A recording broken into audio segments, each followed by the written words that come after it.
इस बीच केंद्रीय मंत्री गजेंद्र सिंह शेखावत ने सीएम गहलोत पर जोरदार वार किया है। शेखावत ने कहा कि हर घटना पर एक ही बयान देते हैं और सारा ठीकरा केंद्र पर फोड़ देते हैं। साथ ही उन्होंने ये भी कहा कि गहलोत अपनी जिम्मेदारी से भाग रहे हैं, वो अपनी विफलताओं को छिपा रहे हैं। उदयपुर की घटना ने पूरे देश को झकझोर कर रख दिया है। अब इस मामले पर सियासत भी हो रही है।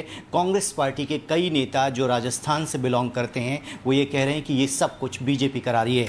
केंद्रीय मंत्री गजेंद्र सिंह शेखावत जी हमारे साथ हैं। गजेंद्र जी, जो कुछ भी हुआ पूरे देश ने देखा। अब वहाँ के मुख्यमंत्री जो कि गृह मंत्री भी हैं, वो घटना राजस्थान में हो रही है, लॉ एंड ऑर्डर स्टेट का सब्जेक्ट है, लेकिन वो कह रहे हैं कि प्रधानमंत्री को अपील करना चाहिए, देश में माहौल ख़राब है।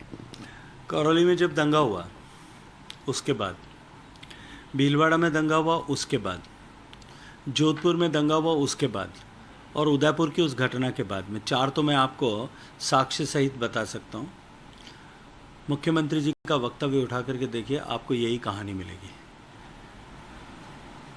गहलोत साहब अपने आप को जादूगर कहते हैं और वो कहते हैं कि मैं अपने आप को जादूगर कहलाना पसंद भी करते हैं। मुझे लगता है उनकी जादूगरी इसी में है कि हर एक घटना का रिएक्शन वो एक ही तरह से दे सकते हैं। जो कुछ उनकी जिम्मेदारी है उससे पल्ला झाड़ करके दूसरों पर ठीकरा फोड़ने की कोशिश करना, अब लगातार इन होती हुई घटनाओं के बाद में देश और प्रदेश की जनता इसको समझ चुकी है। लोग भी समझ रहे हैं कि आप अपनी विफलताओं को छुपाने की कोशिश कर रहे हैं। गजेंद्र जी, इससे पहले भी राजस्थान के कई जिलों में सांप्रदायिक घटनाएं हुई। आपको लगता है कि जब करौली में सांप्रदायिक हिंसा हुई, जो उसका मास्टरमाइंड था मतलूब, अगर वो गिरफ्तार कर लिया गया होता, उसी वक्त अगर स्ट्रिक्ट एक्शन राजस्थान की सरकार ने लिया होता, तो ये घटना नहीं होती, क्योंकि उनको भय होता कि अगर कुछ भी होगा तो सरकार एक्शन लेती है।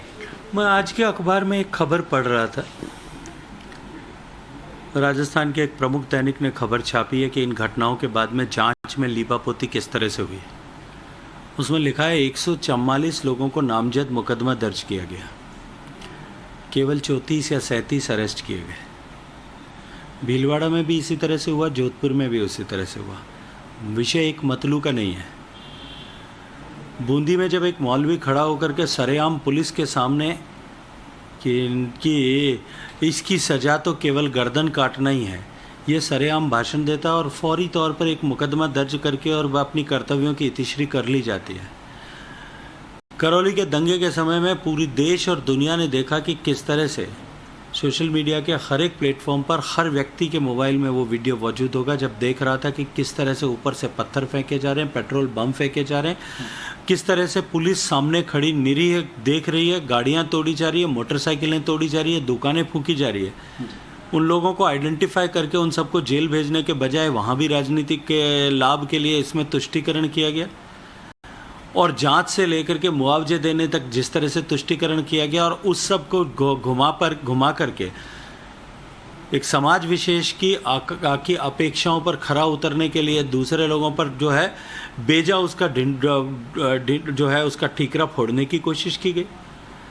इसी तरह की घटना राजस्थान में होती है, इसी तरह की भीलवाड़ा में होती है और इसी तरह के प्रयास मुझे लगता है कि अगले 2-3 दिन बाद में शायद उदयपुर की घटना के बाद में भी शुरू हो जाते अगर एनआईए ने प्रवेश नहीं किया होता था। गजेंद्र सिंह शेखावत जी हैं, जिनका ये कहना है कि इस पूरे मामले में कठोर से कठोर कार्रवाई होनी चाहिए, ताकि समाज में और पूरे देश में एक मैसेज जाए कि जो इस तरीके के कृत्य को करते हैं उनको कानून छोड़ेगा नहीं।